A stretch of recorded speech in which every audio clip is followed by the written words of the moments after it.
जैसा कि आपके साथ मैंने कल ये प्रभु का वचन शेयर किया था, बहुतों को शुद्ध किया जाएगा और श्वेत किया जाएगा और परखा जाएगा, परंतु दुष्ट दुष्टता ही करेगा और कोई दुष्ट ना समझेगा परंतु बुद्धिमान समझेंगे। पास्टर दुलार चंद जी, एक छोटी सी प्रार्थना जो है वो आप वचन के लिए कीजिए। चलिए हम लोग प्रार्थना करेंगे। स्वर्गीय पिता, सर्वशक्तिमान परमेश्वर, हम सबके साथ रहने वाला, बुद्धि ज्ञान से परिपूर्ण करने वाला प्रभु यीशु मसीह, हम आपको धन्यवाद देते हैं। इस समय हम सबको ही आपके चरणों में आते हैं प्रभु, और खास तौर से आपके दास पास्टर वीरेंद्र अरोड़ा के आपके हाथों में शब्द हैं प्रभु। आपका वचन और उनका मुंह हो सके, और अपने दाहिने छेदे हाथ बढ़ाकर उनको अपने पवित्र लहू छिड़ी कर मसा कीजिए, और वे अभिषेक कीजिए प्रभु कि जो भी कुछ बोले प्रभु, सब कुछ आपके द्वारा होने के जो बन सके। समर्थ और शक्ति से परिपूर्ण कीजिए प्रभु, अपने पवित्र आत्मा से भर दीजिए। छोटी सी विनती यीशु के नाम से मांगते हैं, आमीन। आमीन। बहुत बहुत धन्यवाद, परमेश्वर आपको आशीष दे। तो कई लोग शुद्ध किए जाएंगे, लेकिन दुष्ट दुष्टता ही करेगा और कोई दुष्ट ना समझेगा परंतु बुद्धिमान समझेंगे। अभी हमें तय करना है कि हम बुद्धिमान हैं या दुष्ट हैं। ये मैं आपको मिसी चॉय जो इस प्रोग्राम की निर्माता है उनकी भाषा में बता रहा हूं। ये आज का मैसेज जो है उनकी तरफ से है, और आप ध्यान से सुनिए। वो बोलती हैं कि मैंने एक बार एक कहानी सुनी थी। इंग्लैंड के लंदन में सिटी हॉल के सामने जो घंटा घर खड़ा था, उसने काम करना बंद कर दिया। इस टूटी हुई घड़ी के कारण कई लोग अपॉइंटमेंट नहीं रख पा रहे थे और इससे काफी भ्रम की स्थिति पैदा हो गई थी। सिटी हॉल के अधिकारियों ने इंजीनियरों को बुलाया, लेकिन कोई भी घड़ी की मरम्मत नहीं कर पाया।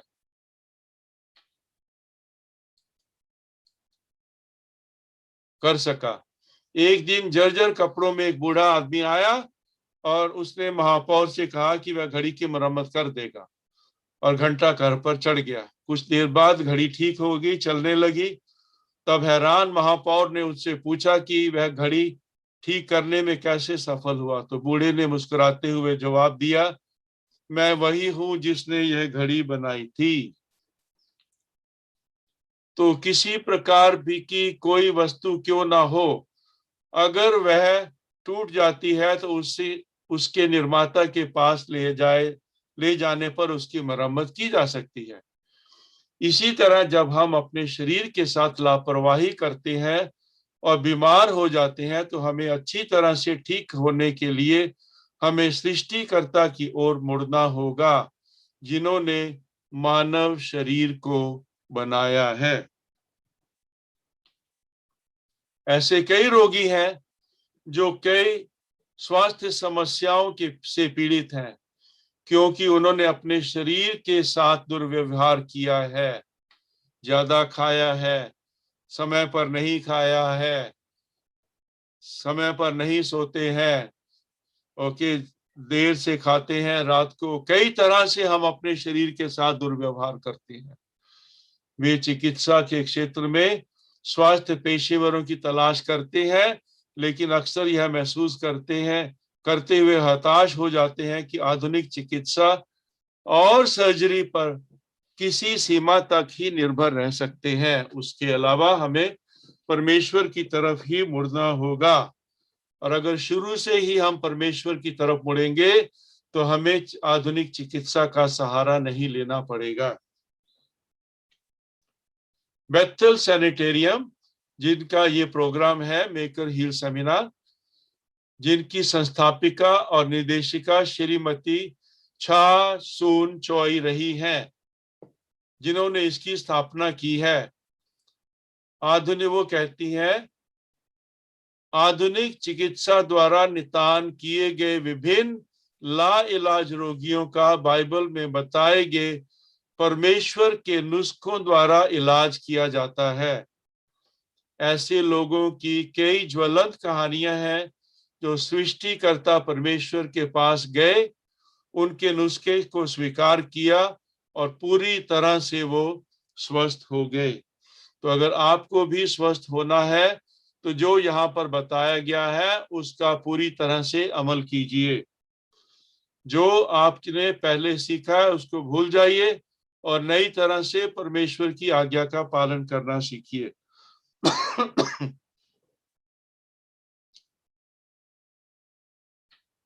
पश्चिमी चिकित्सा के अग्रणी हिपोक्रेटस ने कहा था, प्रकृति की शक्ति वास्तविक उपचार की एजेंट है। क्या वास्तव में कोई शक्ति है जो एक सचमुच की उपचार की एजेंट है? यदि हाँ, तो वह क्या है और यह कहां से आई है, और आप उस शक्ति को कैसे प्राप्त कर सकते हैं?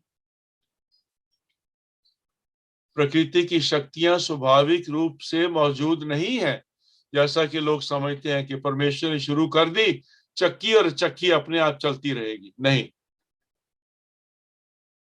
ये विकास में, इवोल्यूशन में सिखाया गया है। इवोल्यूशन वाले ये दावा करते हैं, विकासवाद वाले, लेकिन जो परमेश्वर में विश्वास करते हैं उनको मालूम है कि परमेश्वर की शक्ति स्वाभाविक रूप से मौजूद नहीं है, लेकिन वो वास्तविक रूप में रोजाना, रोज प्रतिरोज वो हमारे साथ जुड़े हुए। वास्तव में प्रकृति की शक्तियां सृष्टिकर्ता की शक्ति से आती हैं, जिन्होंने उन्हें बनाया है। मानव जाति के निर्माता ने वह संहिता लिखी है जो मानव शरीर की प्रत्येक तंत्रिका, पेशी, अंग और कोशिका को अपनी जीवनदायिनी शक्ति प्रदान करती है। यह संहिता प्रकृति के नियमों से जुड़ी हुई है और प्रकृति के नियमों से परमेश्वर जुड़े हुए हैं। मानव शरीर को नियंत्रित करने वाली सभी नियमों की शुरुआत परमेश्वर में हुई और उनकी विशेषताएं और महत्व परमेश्वर के नियमों के समान है। यदि हमारी आध्यात्मिक दृष्टि खुल जाती है तो हम अपने संस्कार में शाश्वत न्याय की प्रक्रिया को देख सकते हैं। प्रभावशाली शक्तियां जो मानव नियंत्रण से परे हैं, ब्रह्मांड के नियमों के अनुसार काम कर रही हैं और यह शक्ति सृष्टिकर्ता से आती है। इसलिए जब परमेश्वर आज्ञा देते हैं कि सभी जीवित प्राणी इन नियमों का पालन करें, सब कुछ नियमों के अनुसार चलता है। ये नियम परमेश्वर के उपकरण हैं। ये नियम स्वयं काम नहीं कर रहे हैं। प्रकृति में परमेश्वर सदा कार्यरत है, वह उनकी दासी है। प्रकृति परमेश्वर की दासी है। पर प्रकृति की पूजा करना जो है वो गलत है, वो पाप है। लेकिन परमेश्वर जिन्होंने प्रकृति को बनाया है, हम उनकी आराधना करते हैं, हम उनकी उपासना करते हैं। वैसे ही प्रकृति उनकी दासी है, जैसा वो चाहते हैं वैसे ही निर्देशित करते हैं। प्रकृति अपने काम में एक बुद्धिमान उपस्थिति और एक व्यक्तित्व के सक्रिय एजेंसी की गवाही देती है, जो उनकी इच्छा के अनुसार उनके सभी कार्यों में चलती है। यह प्रकृति में निहित एक मूल शक्ति द्वारा ही नहीं है कि साल दर साल पृथ्वी अपनी उदारता देती है और सूर्य के चारों ओर अपनी यात्रा जारी रखती है। सूर्य को भी परमेश्वर ने बनाया था, इसलिए सूर्य की उपासना करना, सूर्य की पूजा करना, सूर्य नमस्कार, ये बाइबल में वर्जित है। लेकिन परमेश्वर ने जिन्होंने सूर्य को बनाया था उनकी उपासना करना ठीक है। वो अपनी यात्रा जारी रखती है।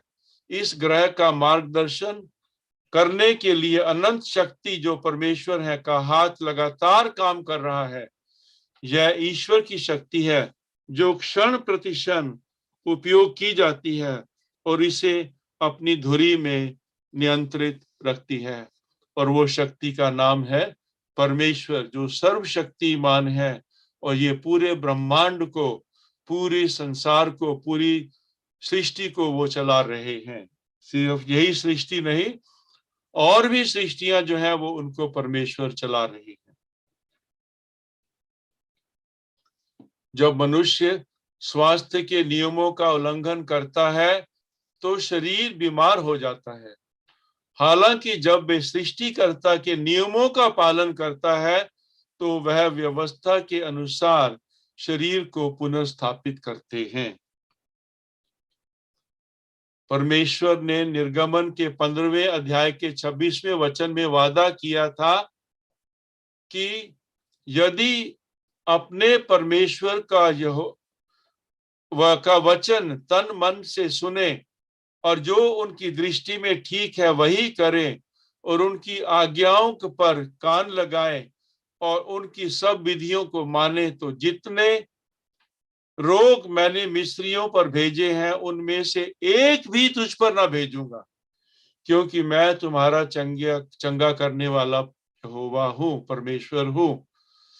जब प्रभु यीशु ने बीमारों को चंगा किया तो उन्होंने निर्देश दिया कि वो स्वास्थ्य सिद्धांतों की अवहेलना ना करें जिनकी उन्होंने इस्राएलियों के स्वास्थ्य के लिए आज्ञा दी थी। प्रभु यीशु सारे गलील में जाते रहे और उनकी सभाओं में उपदेश करते और परमेश्वर के राज्य के सुसमाचार का प्रचार करते और लोगों की हर प्रकार की बीमारियों और दुर्बलताओं को दूर करते रहे। मसीह ने इस्राएलियों को उनकी जीवन शैली के बारे में स्पष्ट शिक्षा दी और आश्वासन दिलाया, जैसा कि व्यवस्था विवरण 7वें अध्याय के 15वें में लिखा है, यहोवा तुम्हें हर प्रकार की बीमारी से मुक्त रखेंगे।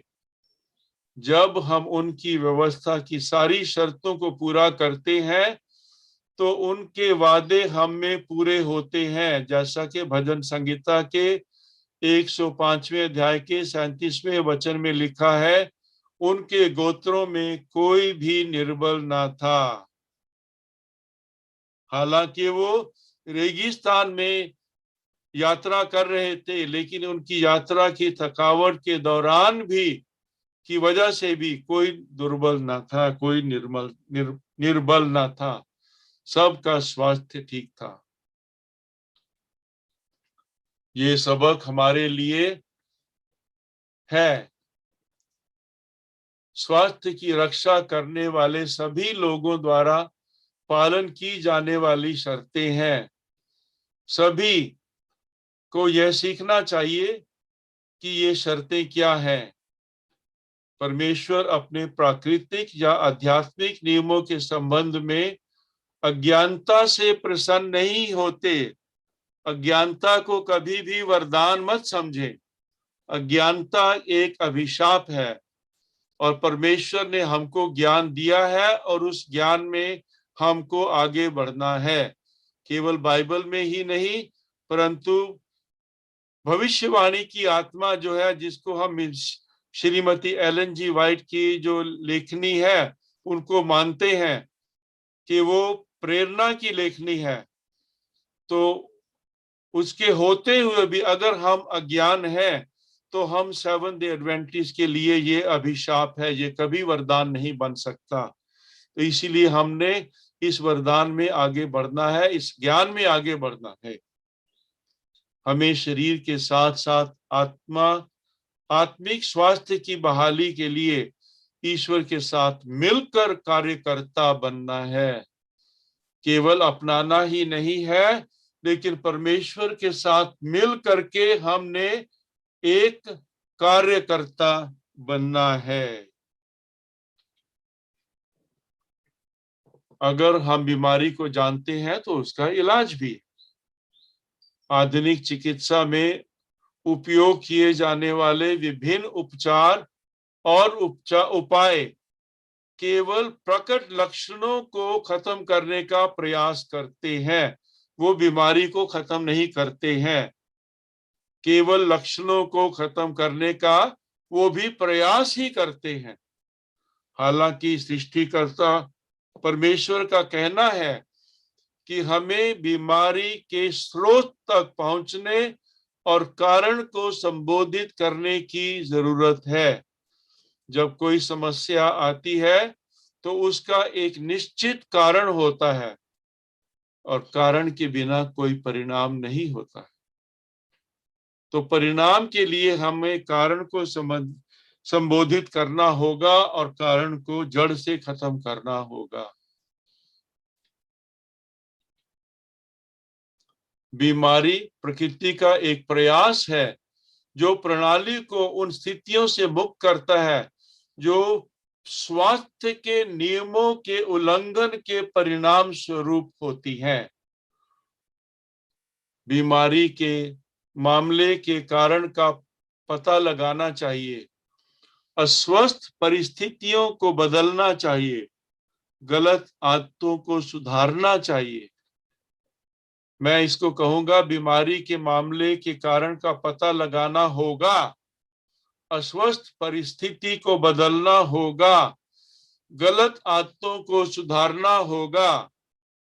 जब प्रकृति को अशुद्धियों को दूर करने और व्यवस्था में सही परिस्थितियों को फिर से स्थापित करने के उसके प्रयास में सहायता करनी होगी।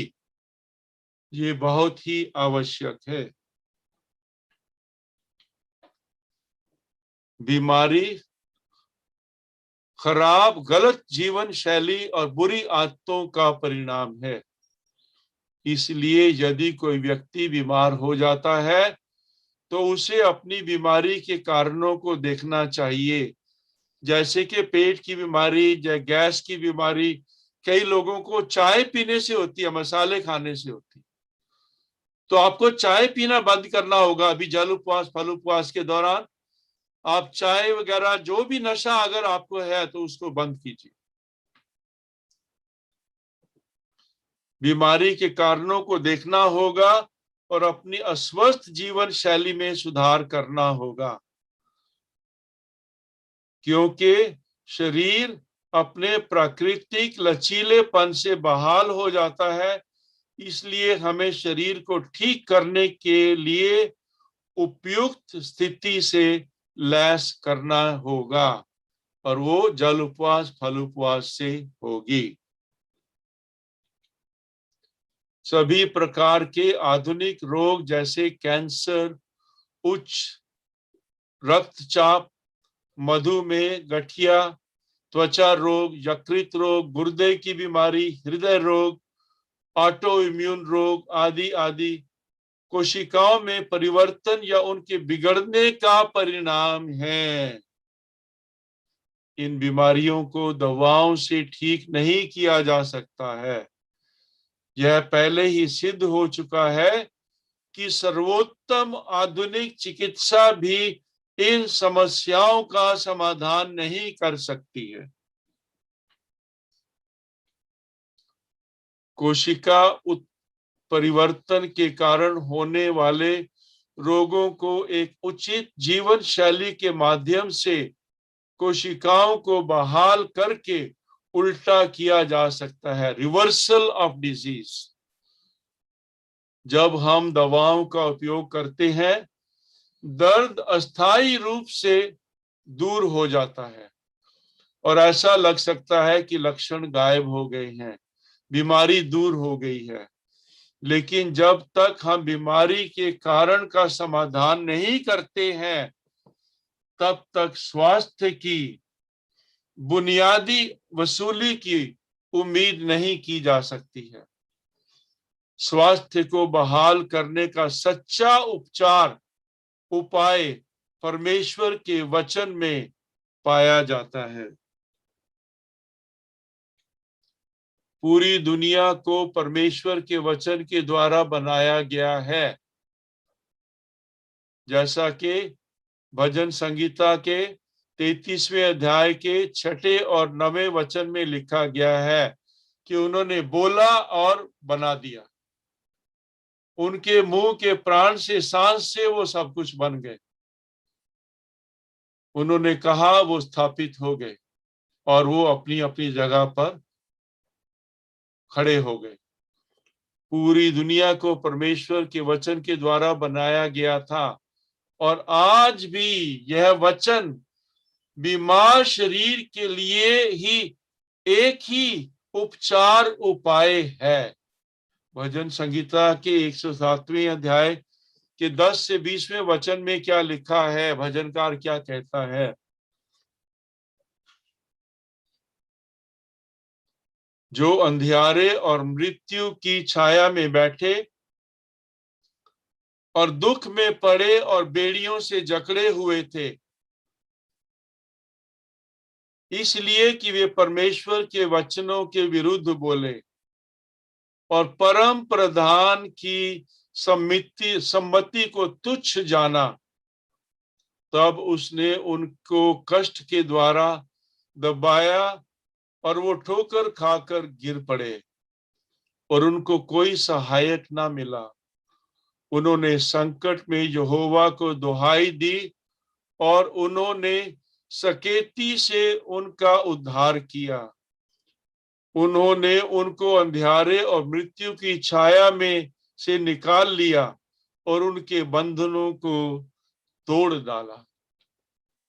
लोग यहोवा की करुणा के कारण और उन आश्चर्य कर्मों के कारण जो वह मनुष्यों के लिए करते हैं, उनका धन्यवाद किया, क्योंकि उन्होंने पीतल के फाटकों को तोड़ा और लोहे के बैंडों को टुकड़े टुकड़े कर दिया। मूढ़ अपनी कुचाल और अधर्म के कारण, कामों के कारण अति दुखित होते हैं। उनका जीवन सब भांति के भोजन से मिचलाता है और वे मृत्यु के फाटक तक पहुंचते हैं। ये देखिए, जब हम बदपरहेजी करते हैं तो हमारा क्या हाल होता है। बदपरहेजी, उनका जीवन सब भांति के भोजन से मिचलाता है और वे मृत्यु के फाटक तक पहुंचते हैं। तब वे संकट में यहोवा की दुहाई देते हैं और सकेती से वो उनका उद्धार करते हैं। परमेश्वर उद्धार करते हैं। वह अपने वचन के द्वारा उनको चंगा करते हैं और जिस गड्ढे में वे पड़े हैं उनमें से उनको निकालते हैं।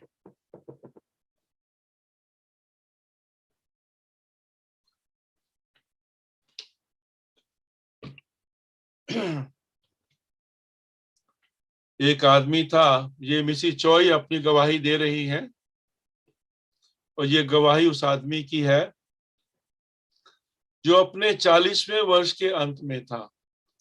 वह 16 वर्षों से उक्त रक्तचाप क्या बोलते हैं,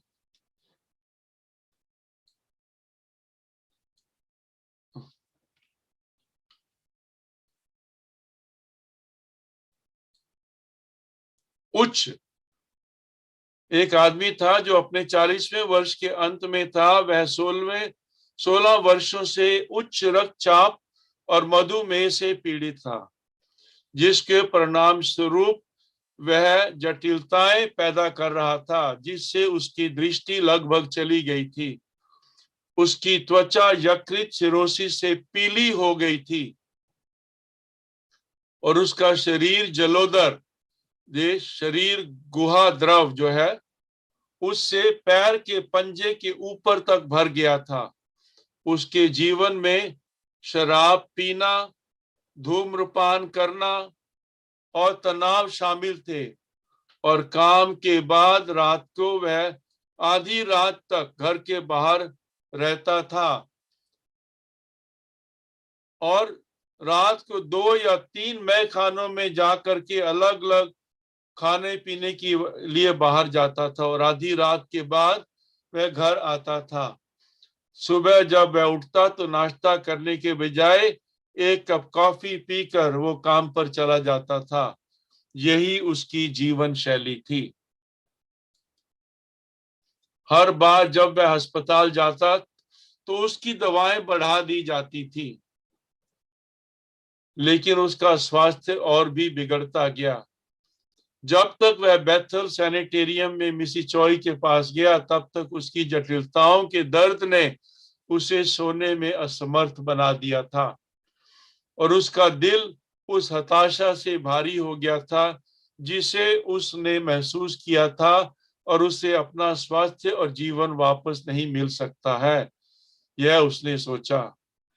अपनी बिस्तर पर पड़ी मां को छोड़कर, बूढ़ी मां को छोड़कर, अपने बच्चों को अपनी पत्नी के हाथों में सौंपते हुए उसने स्वर्ग की ओर देखा और सभी निराशाओं के बीच उस महानतम शक्ति की तलाश शुरू कर दी।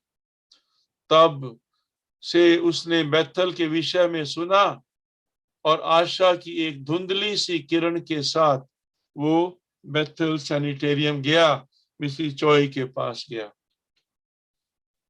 कुछ दिनों के बाद उसने अपनी बीमारी के कारणों को महसूस किया। जीवन शैली का अभ्यास होने लगा और गहरे विश्वास और परिवर्तन का अनुभव करने लगा। जैसे जैसे दिन बीतते गए, उसका दिमाग साफ होता गया और शांति उसके दिल में प्रवेश कर गई। प्रभु यीशु की शांति उसके दिल में प्रवेश कर गई। वह जो हर भोजन में मांस खाना चाहता था, उसने सीखा कि दिन में 3 बार मांस खाना ही उसकी बीमारी का कारण था। तो आप सोचेंगे, अच्छा 3 बार नहीं तो हम 2 बार खा लेंगे, चलो 2 बार नहीं तो हम 1 बार खा लेंगे, तो फिर बीमारी तो होगी, ज्यादा नहीं तो थोड़ी होगी। तो आपको थोड़ी बीमारी चाहिए तो ठीक है, मांस खाते रहिए। जिसने यह तर्क दिया था कि शराब और सिगरेट के बिना जीवन में कोई स्वाद नहीं है, जीवन का कोई आनंद नहीं है, उसने महसूस किया कि जीवन का आनंद खाने और पीने पर आधारित नहीं है। जैसे जैसे उसने बाइबल का अध्ययन शुरू किया, उसने एक सीधे जीवन के सिद्धांतों को सीखना शुरू कर दिया और उन चीजों को दूर करना शुरू कर दिया जो उसके लिए हानिकारक थीं। सैनिटेरियम में आने के पहले दिन से ही उसने दवा लेना बंद कर दिया और 1 हफ्ते के बाद उसकी सूजन कम हो गई। उसके शरीर से पीलिया का रंग गायब हो गया और उनके चेहरे का रंग और उनके पेशाब का रंग साफ हो गया। 2-3 सप्ताह के बाद उसकी आंखों की रोशनी लौट आई। वाह, परमेश्वर की महिमा हो। उसकी आंखों की रोशनी लौट आई और धीरे धीरे वह एक सामान्य व्यक्ति की तरह काम करने लगा। ये चमत्कार परमेश्वर के कार्य हैं जो उनके द्वारा स्थापित जीवन के नियमों का पालन करने के परिणाम स्वरूप ही होते हैं। हालांकि भले ही किसी का स्वास्थ्य बहाल हो जाए, अगर वह अपने पूर्व जीवन के तरीके में वापस चला जाता है तो वह फिर से अपना स्वास्थ्य खो देगा। इसलिए यीशु ने बीमारों को चंगा करने के बाद कहा, देखो तुम फिर से स्वस्थ हो, पाप करना बंद करो, नहीं तो तुम्हारे साथ इससे भी कुछ बुरा हो सकता है। मसीह ने अपने जीवन और कार्य के माध्यम से यह सत्य दिखाया कि मानव और परमेश्वर को आपस में सहयोग करना चाहिए। मानव सहयोग के बिना परमेश्वर अकेले कार्य नहीं करते हैं और वह अपनी शक्ति को उन चीजों पर नहीं लगाते हैं जिन्हें मानव शक्ति पूरा कर सकती है।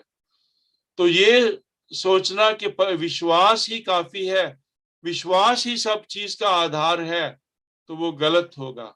विश्वास के साथ साथ मानव सहयोग की भी आवश्यकता है, तभी परमेश्वर कार्य करेंगे, नहीं तो वो नहीं करेंगे। जब मनुष्य अपनी शक्ति प्रदत्त क्षमताओं का उपयोग करते हैं तो वो उन्हें सशक्त बनाते हैं और उनका सहयोग करते हैं। नहीं तो सूअर के सामने मोती डालने का कोई फायदा नहीं है। इसलिए सूअर के लिए चमत्कार करना एक व्यर्थता होगी। इसलिए परमेश्वर चाहते हैं कि हम उनका सहयोग करें। परमेश्वर हमारे लिए इच्छुक या कार्यरत करने वाले प्रदर्शन करने का प्रस्ताव नहीं रखते हैं। उनकी कृपा हम पर इच्छा से काम करने के लिए होती है, लेकिन हमारे प्रयास के विकल्प के रूप में कभी नहीं होती।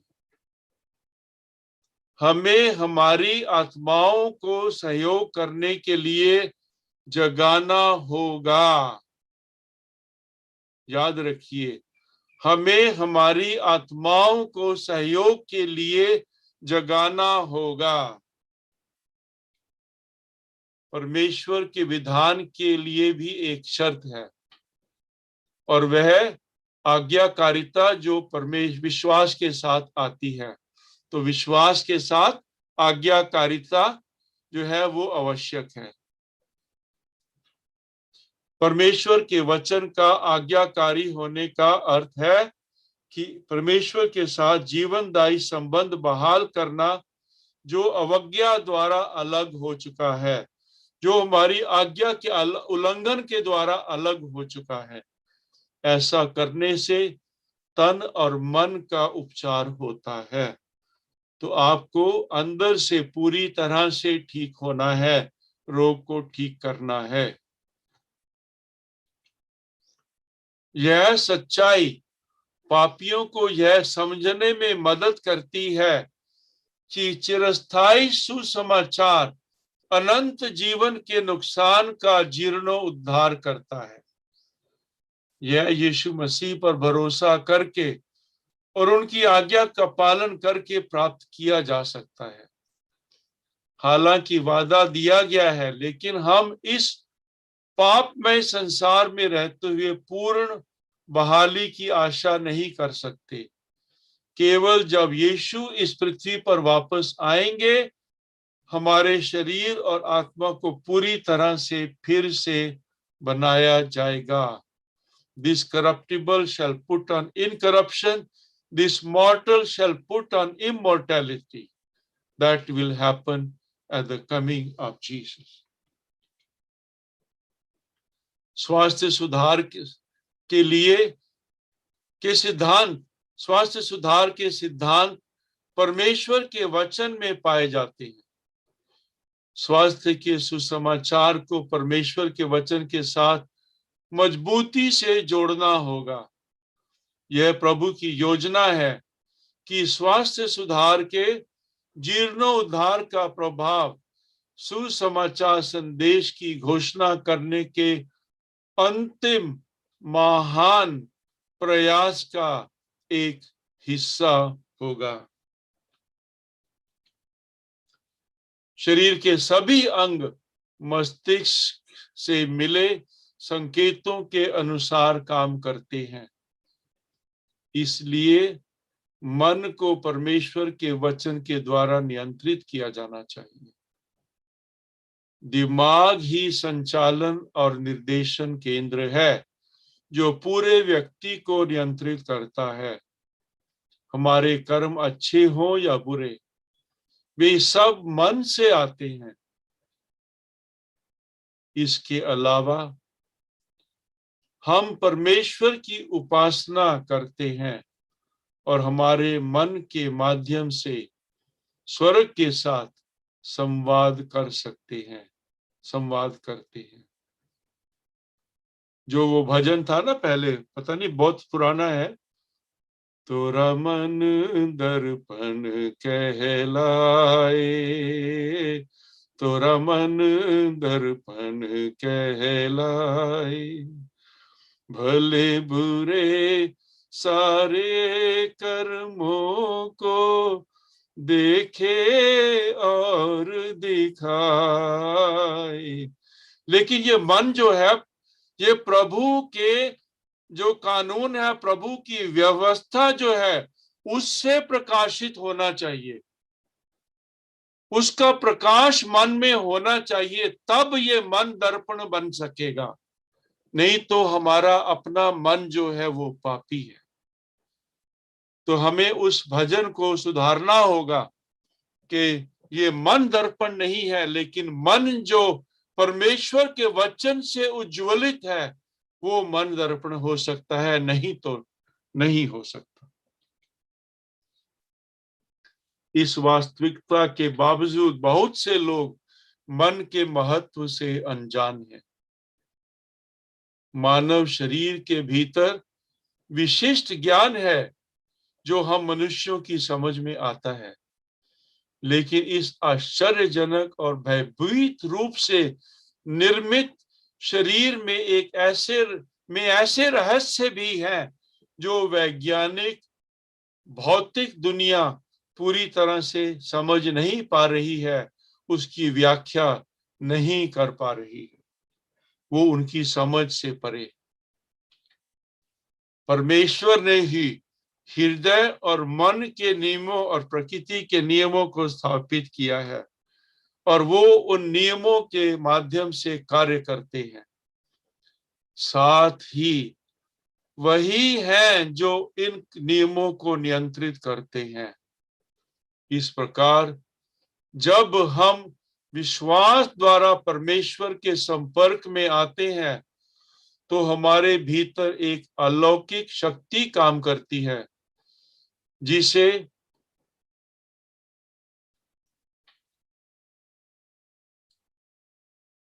समय और स्थान की सीमित मानवीय अवधारणाओं के माध्यम से समझना मुश्किल हो सकता है।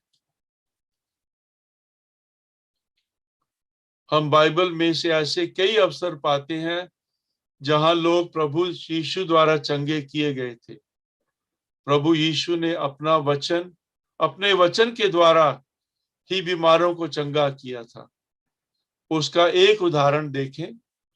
यूहन्ना के 5वें अध्याय में यीशु ने एक ऐसे व्यक्ति को चंगा किया था जो 38 साल से लकवा ग्रस्त था। उन्होंने उसे कैसे ठीक किया था?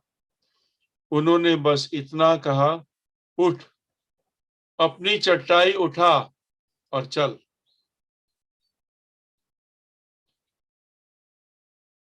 उस व्यक्ति ने विश्वास के द्वारा उनके वचन को दृढ़ता से पकड़ लिया।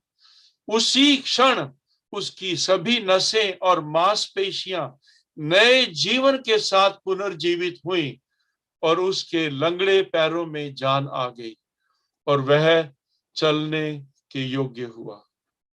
जब उसने संदेह को स्थान नहीं दिया और उसके बजाय प्रभु यीशु के शब्दों का पालन किया, उनके वचन का पालन किया, उसकी सभी मांसपेशियों ने प्रतिक्रिया करके उसके मन की इच्छा का जवाब दिया। जैसे ही उसने ऊपर उठने के लिए अपने पैरों को हिलाया, उसे महसूस हुआ कि वह आगे बढ़ सकता है। उसने प्रभु यीशु के वचन में विश्वास किया और जैसे ही उसने उनकी आज्ञा को माना, उसे खड़े होने के लिए आवश्यक शक्ति प्राप्त हुई।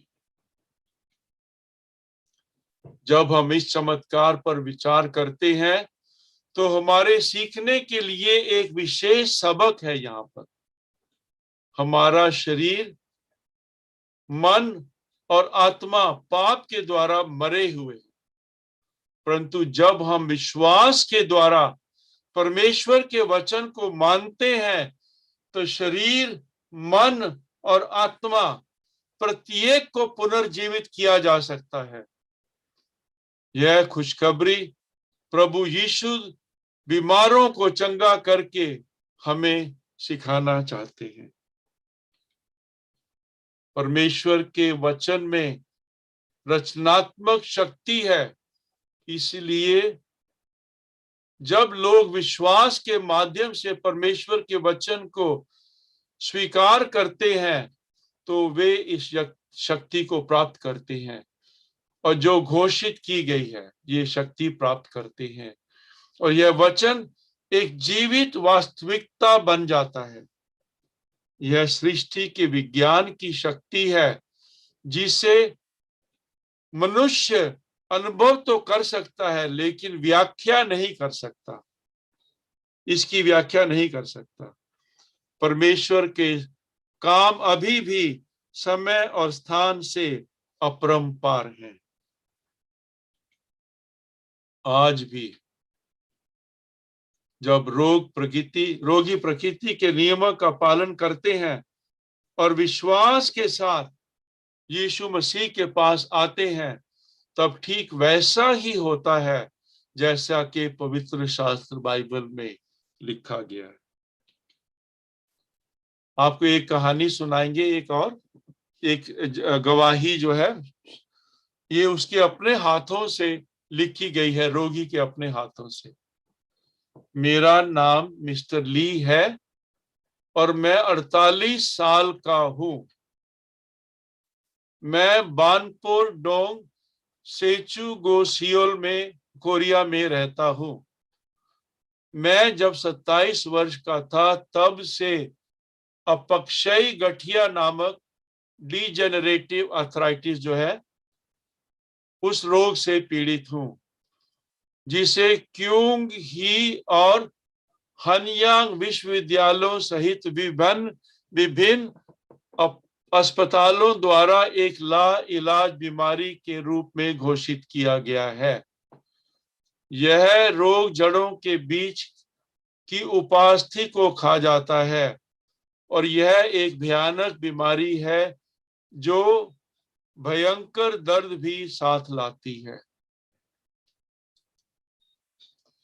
छोटी उम्र से ही मैं बिस्तर पर पड़ा हुआ था और यहाँ तक कि मैं शौचालय भी चलकर नहीं जा सकता था। मैंने हर संभव दवा ली और प्रसिद्ध चिकित्सकों से इलाज करवाया। सभी नुस्खे वाली दवाएं उचित थी, परंतु केवल दर्द निवारक जो केवल अस्थायी रूप से दर्द को दूर करती थी। पिछले 20 साल से मैं ऐसे ही रह रहा था, ऐसा ही जीवन व्यतीत कर रहा था। लगभग 10 साल पहले मेरी सर्जरी हुई थी, शल्य चिकित्सा, जिसमें उन्होंने मेरी दाहिनी कोहनी को काट दिया और एक कृत्रिम जोड़ डाला ताकि उस जोड़ का क्षमा चाहता हूं, एक कृत्रिम जोड़ डाला ताकि उस जोड़ का दर्द गायब हो जाए, परंतु मेरे अन्य जोड़ अभी भी बहुत दर्दनाक थे और दर्द निवारक दशाओं पर मैं रहता था।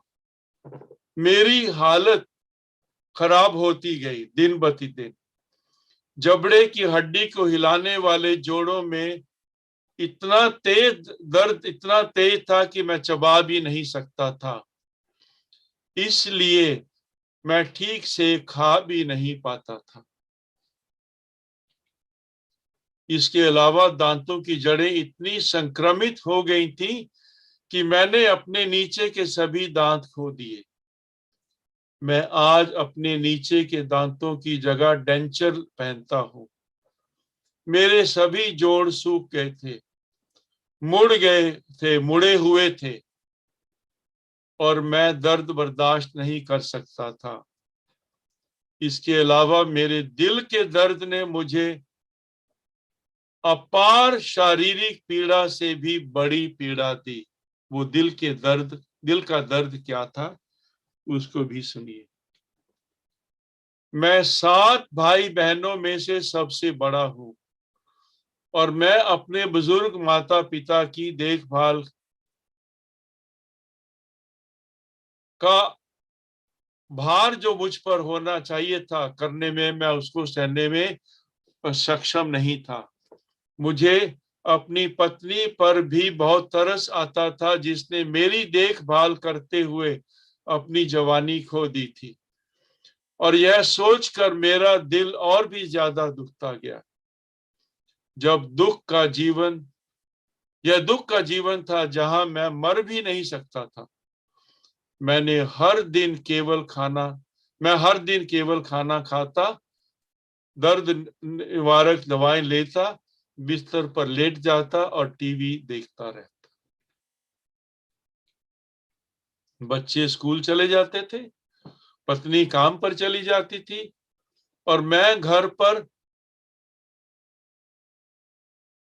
बिस्तर में प्रतिदिन दिन भर एक खाली घर में पड़ा रहकर शारीरिक और आत्मिक रूप से मर रहा था। मैं किसी को देखना या किसी से बात नहीं करना चाहता था।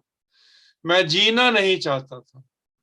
फिर अपने छोटे भाई के सुझाव से मैं बेथेल सैनिटेरियम आया। मैं अपने भाई और पत्नी के मिन्नत करने से आया, लेकिन मुझे संदेह था कि मेरी हालत बेहतर होगी। अगर मेरे पास कोई आशा का कोई धागा था, तो यह मेरी युवावस्था में चर्च जाने के मेरे अनुभव से था, जिसने मुझे परमेश्वर को खोजने के लिए थोड़ा सा दिल दिया था। मैं बेथेल पहुंचा और वे लोग सुबह की उपासना करने ही वाले थे, मॉर्निंग वर्शिप। जैसे ही मैंने गिरजाघर में प्रवेश किया, मुझे ऐसा एहसास हुआ कि परमेश्वर मुझे गले लगाना चाहते हैं और मुझे महसूस हुआ, उस आराम को मैंने महसूस किया और मुझे शांति का अनुभव होने लगा। निर्देशिका श्रीमती चोई चासुन का व्याख्यान मीठी बारिश की तरह मेरी सूखी आत्मा पर पड़ा। मुझे ऐसा लगा कि जैसे परमेश्वर कह रहे हैं, आ गया, तुझे आने में इतना समय क्यों लगा? हालांकि यह एक मानवीय आवाज थी, लेकिन जो आवाज मैंने सुनी वह यीशु की आवाज थी, जो स्पष्ट रूप से मुझसे बोल रही थी, मेरे दिल को छू रही थी। आ गया, तुझे आने में इतना समय क्यों लगा?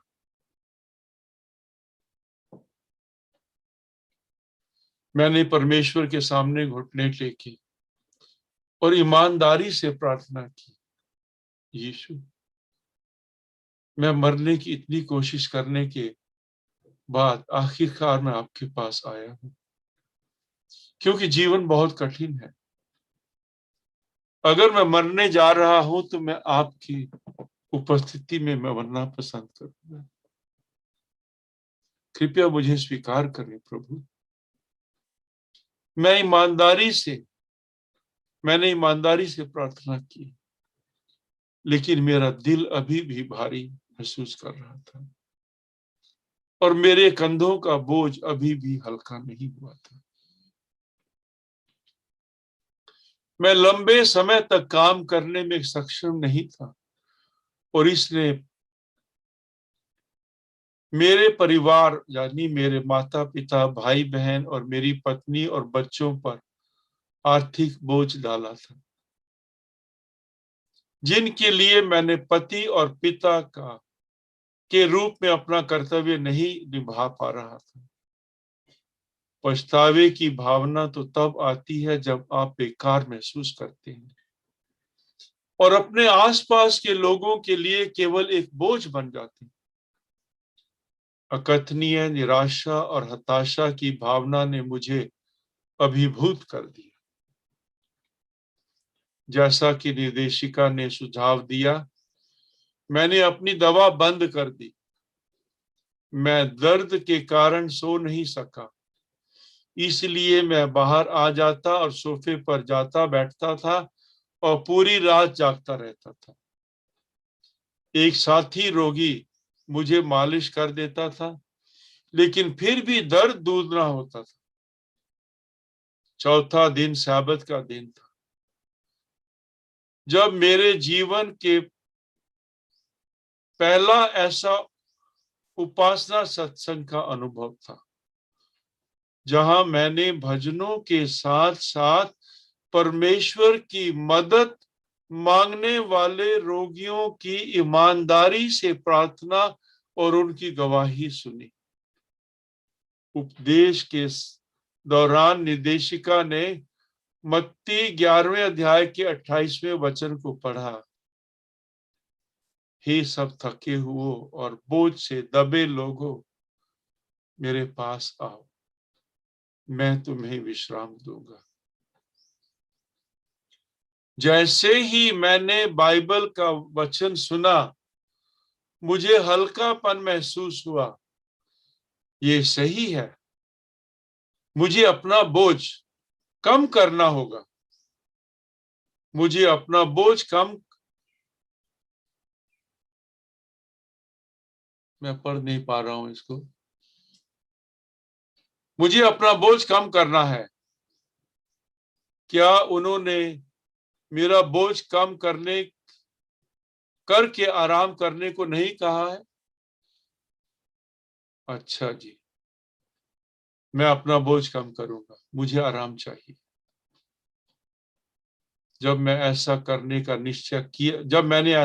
का निश्चय किया, तो मेरे दिमाग से मेरे अतीत के सारे बोझ जो थे वो छन गए।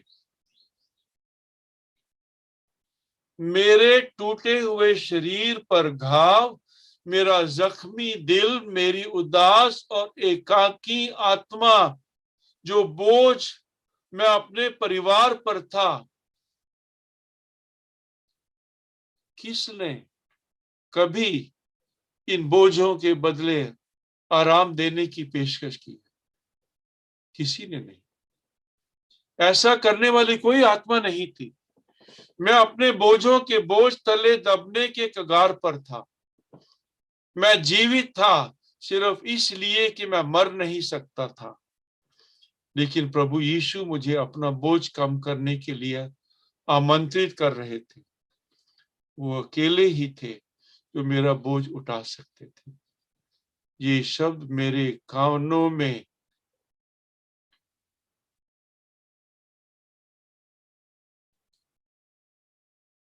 आशा के रूप में पड़े। मुझे ऐसा लगा कि जैसे मेरा दिल फटने वाला है। मैंने अकथनीय खुशी, अफसोस, पश्चाताप, प्रायश्चित, इन सब का एक साथ अनुभव किया। ऐसा लगा कि जैसे इन भावनाओं के कारण मेरा दिल बस रुक गया हो और अभी शायद फटने वाला। मैं चर्च के फर्श पर गिर पड़ा और मैं बिलख बिलख कर रोने लगा। अगर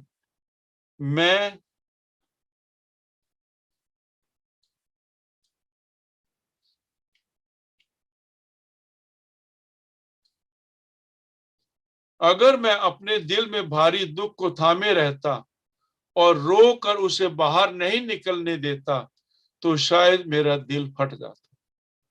बहुत रोने के बाद मुझे बहुत अच्छा लगा। मेरे सीने का भारीपन गायब हो गया और मुझे शांति और सुकून का अनुभव हुआ। इस घटना के बाद परमेश्वर का वचन मधु के छत्ते के समान मधुर हो गया। उस साबत की दोपहर मेरे परमेश्वर में आश्चर्यजनक परिवर्तन हुए। मेरे शरीर में आश्चर्यजनक परिवर्तन हुए। मैं वास्तव में परमेश्वर के वचन को पढ़ना चाहता था, और जब मैं इसे पढ़ रहा था, मेरी कलाई का दर्द कम होने लगा। मैं इतना ध्यान से पढ़ रहा था कि मुझे पता ही नहीं चला कि दर्द कब पूरी तरह से गायब हो गया, पूरी तरह से दूर हो गया। जब शाम हुई तो मेरी कलाई को हिलने पर भी मुझे कोई दर्द नहीं महसूस हो रहा था। आमीन, आमीन, आमीन। आप सभी बोलिए मिल करके आमीन, आमीन, आमीन। अगले दिन रविवार की सुबह मैं अन्य रोगियों के साथ कुछ सब्जियां उगाने के लिए बगीचे में गया और मैंने कुछ जमीन खोदने के लिए फावड़े का इस्तेमाल किया, लेकिन फिर भी दर्द नहीं था। आमीन।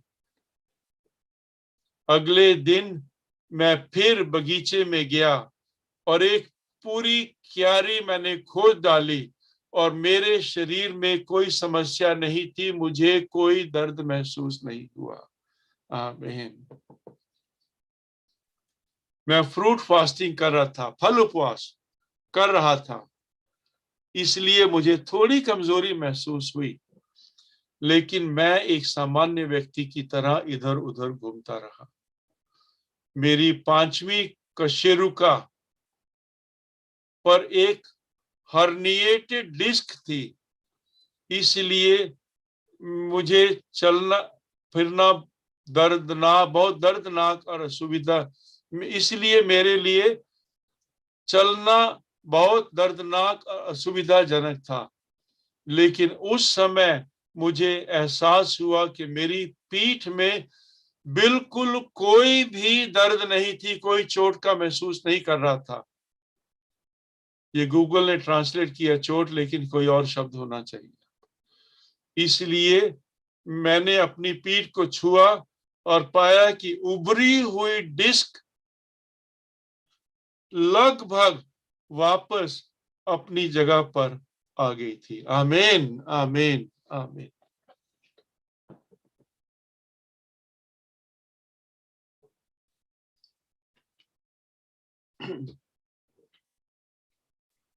मैं अपनी दुर्बलताओं से ठीक होता गया।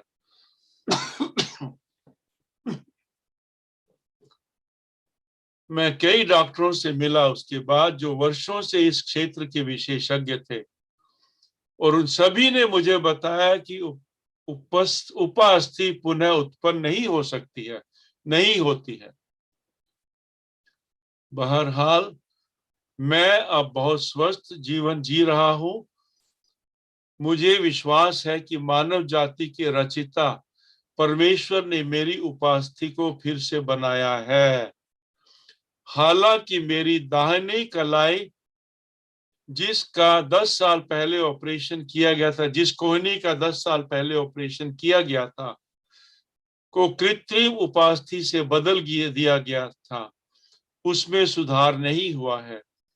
और वास्तव में मैं अभी भी, जब मैं गवाही लिख रहा हूं, मुझे असुविधा होती है। मैं यह गवाही अपने परमेश्वर के प्रति कृतज्ञ हृदय से लिख रहा हूं, और मैं दूसरों को यह बताना चाहता हूं कि हमारा परमेश्वर कितना महान है और अद्भुत है। और अब मैं अपना सारा बोझ प्रभु यीशु पर छोड़ता हूं और केवल प्रभु यीशु के वचनों का पालन करते हुए अपना जीवन जीना चाहता हूं। बाइबल के सभी वचन आज हमारे लिए हैं। पवित्र शास्त्र बाइबल के वादों को हमारा होने के लिए हमें विश्वास के साथ साथ वचन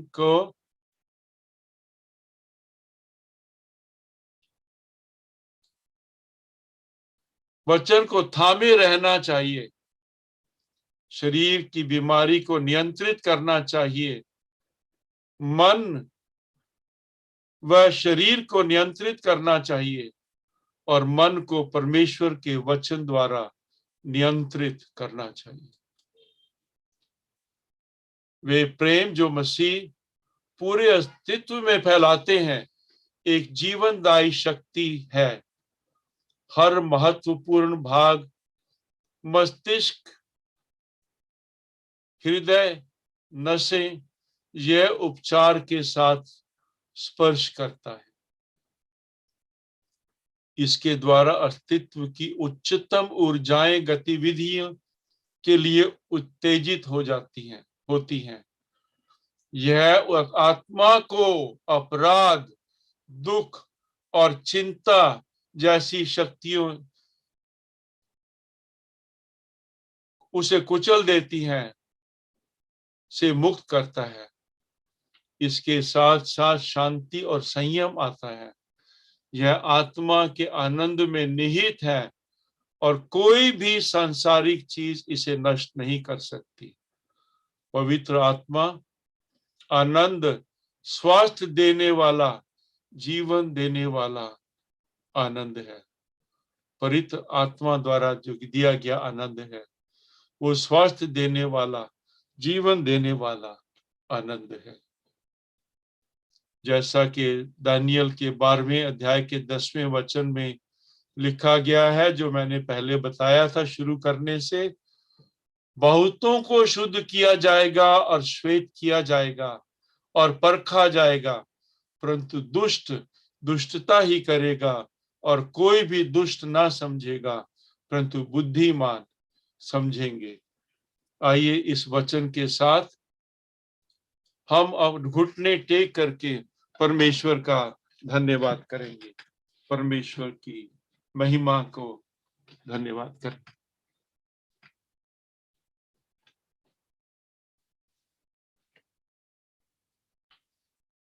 परम पिता परमात्मा, सर्वशक्तिमान प्रभु, परम प्रधान, परम पवित्र, परम पूजनीय, ऊंचे ते ऊंचे भगवंत,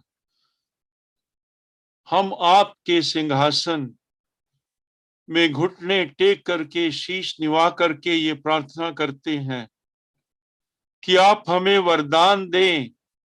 हे विपदाहारी महान प्रभु, हम क्षमा याचना करते हैं और ये वरदान मांगते हैं कि आप हमें ऐसी बुद्धि प्रदान करें, ऐसी शक्ति प्रदान करें, हे विपदाहारी महान प्रभु, कि हम अपने जीवन में आपका ही ध्यान धरें, आपका ही अनुसरण करें, आपका वर्ण करें।